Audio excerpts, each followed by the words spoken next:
ગામની અંદર. કેટલા વર્ષ જાય છે? હો 105 ઉપર હશે બે.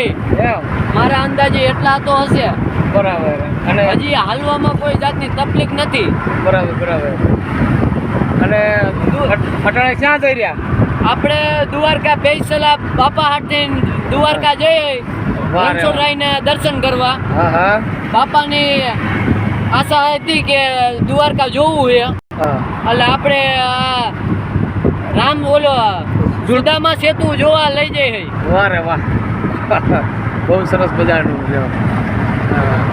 ગોમતીજીમાં નાવા હોતય. હા, વાહ રે વાહ. અત્યારે રિલાયન્સ મેકીને જાય છે આરાધના ધામ ટુકડા છે. આમ જોતા દી આથમતા પોગી તો જઈશું. હા, નહીં વાંધો આવે. બહુ સરસ મજાનું.